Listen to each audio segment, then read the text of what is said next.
Welcome back students. आज हम जो टॉपिक पढ़ने जा रहे हैं उसमें एक स्पेशल केस देखने को मिलेगा कि कब कब नाउन में एस लगने से क्या फर्क पड़ता है। अभी तक आपने यही पढ़ा है कि नाउन में जब भी एस लगा तो वो प्लूरल बन गया, लेकिन आज आप कुछ अलग चीज देखेंगे कि नाउन में एस लगने से क्या डिफरेंस आ जाता है। तो आई होप आपको ये वीडियो बहुत अच्छा लगेगा। हाँ, तो यहाँ कुछ और स्पेशल केसेस हैं। क्या हैं कि किसी भी नाउन में एस लगने से क्या होता है और एस न लगने से क्या होता है, हमें समझना है कि क्या हर वक्त एस लगने से वो उस नाउन का प्लूरल बन जाता है या क्या हर वक्त एस हटा देने से वो उसका सिंगुलर बन जाता है। ये चीज अब हम यहाँ पर समझेंगे। ये थोड़े एक्सेप्शन ही है, बहुत ज्यादा नहीं है, लेकिन ये एग्जाम्स में पूछे जाते हैं, कॉम्पिटिशन एग्जाम में ये पूछे जाते हैं, तो आप थोड़ा ध्यान देंगे और उनको अच्छे से समझेंगे। तो ये फर्स्ट एग्जांपल अपन लेते हैं। His spectacles is very fine। अब यहाँ पर ये दो वर्ड है, स्पेक्टेकल और स्पेक्टेकल्स। ये इसका प्लूरल नहीं है और ये इसका सिंगुलर नहीं है। ध्यान देने की बात है। देखिए, ध्यान से देखिए, सिर्फ एस लगने से बहुत सारे नाउन ऐसे जो एस लगने से उनका अर्थ ही चेंज हो जाता है। तो यहाँ हमें ये समझना जरूरी है कि स्पेक्टेकल और स्पेक्टेकल्स में क्या अंतर है।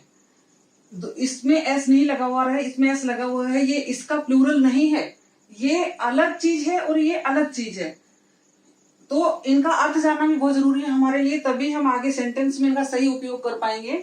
इस स्पेक्टेकल का मतलब है कोई दृश्य जो कि आंखों से देखा जाता है, कोई सीन।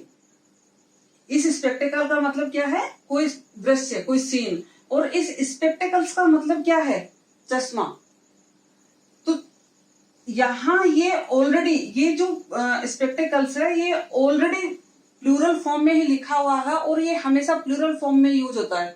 जैसे शूज, एक अपन दो शूज को यूज करते हैं तो हमेशा शूज ही बोलते हैं उनको, वैसे ही स्पेक्टेकल्स में भी दो लेंस होते हैं।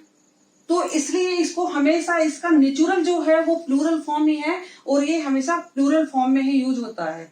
तो इस सेंटेंस के अकॉर्डिंग क्या आएगा यहाँ पे? ये तो आएगा नहीं, दृश्य तो आएगा नहीं, यहाँ पे सीन तो है, तो यहाँ पे स्पेक्टेकल्स आएगा। और फिर जब स्पेक्टेकल्स आएगा तो इसकी जगह क्या आएगा? आर आएगा। तो हमें ध्यान देने की बात है कि हर बार एस लगने से एक ही नाउन का प्लूरल नहीं बनता है, एस लगने से नाउन के अर्थ में भी भेद आ जाता है। तो अब अपन सेकंड एग्जांपल देखते हैं।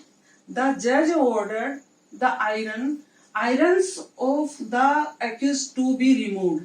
जज ने आदेश दिया कि अभियुक्त के आयरन या आयरन्स रिमूव कर दिए जाएं, हटा दिए जाएं। तो यहां पर हम देखेंगे कि आयरन क्या है? पढ़ा था हमने, मटेरियल नाउन में पढ़ा था ना कि क्या है, ये मेटल है। तो अगर हम इसमें मान लो एस जोड़ते हैं और ये मान के चलते हैं कि इसी आयरन में एस जुड़ गया है, तो क्या लोहा और बहुत सारा लोहा ऐसा बनेगा? नहीं, ऐसा नहीं बनाना है हमें। इस आयरन में एस लगने से इसका अर्थ ही चेंज हो गया। ये यहाँ पर आयरन का मतलब एक मेटल है, लोहा, और यहाँ पर आयरन का मतलब है चेन्स, जो अभियुक्तों को पहनाई जाती हैं, हथकड़ियां। यहाँ पर आयरन से मतलब उनसे, चेन्स से है। तो जज ने किसके लिए आदेश दिया? मेटल को हटाने के लिए, चेन्स को हटाने के लिए? चेन्स को हटाने के लिए। तो क्या आएगा यहाँ पे? आयरन्स आएगा। तो यही छोटी छोटी बातें हैं और ये पिन पॉइंट्स हैं जो आपको बहुत जरूरी समझने हैं और ध्यान देना है इनके ऊपर। अब मैं आपके लिए ये दो वर्ड बता रही हूं, एयर और एयर्स। इसमें भी वही एस लगा हुआ है और एस लगने से इन दोनों के अर्थ में बहुत फर्क आ गया है। एयर क्या है? एयर तो जो एटमॉस्फेयर में हवा है उसके लिए हम बोलते हैं, वो ही एयर है। और एयर्स क्या है? एयर्स है कि जो कुछ है नहीं उसको दिखाना। यानी कई बार क्या होता है, अहंकार जैसा जो भाव हमारे अंदर आ जाता है, बनावटीपन आ जाता है, या फिर जिसको इंग्लिश में एरोगेंस बोलते हैं या फिर कंसीट बोलते हैं जिसको इंग्लिश में, तो वो चीज एयर्स में आती है। अर्थ तो मैंने आपको बता दिया। अब आपके लिए ये काम है कि चाहे आप किसी बुक में जो आप बुक पढ़ते हैं उसमें, या फिर आप गूगल सर्च करें और आप इन पर दोनों पर एक एक सेंटेंस बनाएं और मेरे कमेंट बॉक्स में आप लिखें, और जिसका भी सेंटेंस सबसे बढ़िया होगा उसको मैं पिन अप करूंगी और देखूंगी मैं कितना अच्छा आप काम कर रहे हैं। चलो थोड़ा सा और आगे बढ़ते हैं। हाँ तो स्टूडेंट्स, अब हम कुछ स्पेशल एग्जांपल्स आपके सामने और पढ़ रहे हैं, देख रहे हैं। देखिए एक और टॉपिक है, उसमें नाउन के टॉपिक में अपोस्ट्रोफी एस वाला, जो कि अपन ने पजेसिव नाउन के अंतर्गत पढ़ा था। तो यहाँ पर हम उसका यूज करके देख रहे हैं कि हम उसको कैसे यूज करते हैं सेंटेंस में। Pankaj is Jeetu's brother's friend. क्या मतलब इसका? पंकज जीतू के भाई का दोस्त है। तो सबसे पहली बात, अपोस्ट्रोफी का सबसे पहला नियम क्या है? कभी भी लाइन टू लाइन दो अपोस्ट्रोफी एक साथ कभी नहीं लगते हैं, ये ध्यान रखिएगा।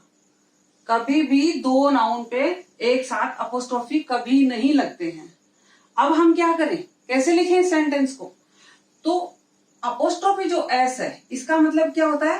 का, के, की, यानी कि संबंध बताना। जीतू का, जीतू के, जीतू की, संबंध बताना। और दूसरी तरफ हमारा जो ऑफ प्रीपोजिशन है, आगे हम प्रीपोजिशन पढ़ेंगे, उसमें हम पढ़ेंगे डिटेल, लेकिन यहां बताना जरूरी है। ऑफ का मतलब भी का, के, की। तो हम इस अपोस्ट्रोफी एस को किससे रिप्लेस कर सकते हैं? ऑफ से। अपोस्ट्रोफी एस को हम किससे रिप्लेस करेंगे? ऑफ से। तो हम इस सेंटेंस को सही करके कैसे लिखेंगे?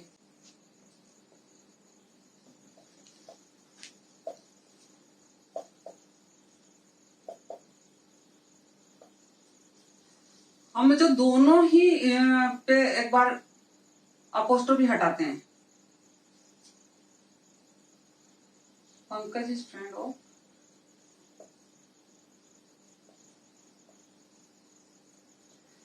यहां मैंने आपको समझाया था कि अपोस्ट्रोफी एस को हम ऑफ से रिप्लेस करते हैं। यहाँ पे ऑफ से रिप्लेस कर दिया तो, और दोनों का ही हमने अपोस्ट्रोफी हटा दिया, तो क्या ये सही बन गया? क्या ये बना?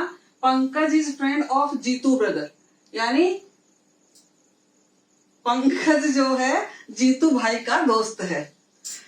तो दोनों अपोस्ट्रोफी हटाने से इसका जो अर्थ था वो अर्थ ही चेंज हो गया। तो हम यहाँ पर ये वापस लगाते हैं, क्योंकि ब्रदर का रिश्ता किससे है? जीतू से है। तो ब्रदर का रिश्ता जीतू से बताने के लिए हमें यहाँ पर जीतू का अपोस्ट्रोफी लगाना पड़ा। तो अब हमारा सेंटेंस बिल्कुल सही है, Pankaj is friend of Jeetu's brother. Pankaj Jeetu के ब्रदर का दोस्त है। तो आई थिंक आपको समझ में आया होगा कॉन्सेप्ट, कि कभी भी दो अपोस्ट्रोफी एक साथ आते हैं तो हमें उनको यूज नहीं करना होता है, वो गलत होता है, रूल्स के अनुसार नहीं आना चाहिए। और हम एक अपोस्ट्रोफी को ऑफ से रिप्लेस करेंगे और इस तरीके से हमारा सेंटेंस सही हो जाएगा। अब हम एक और देखते हैं एग्जांपल।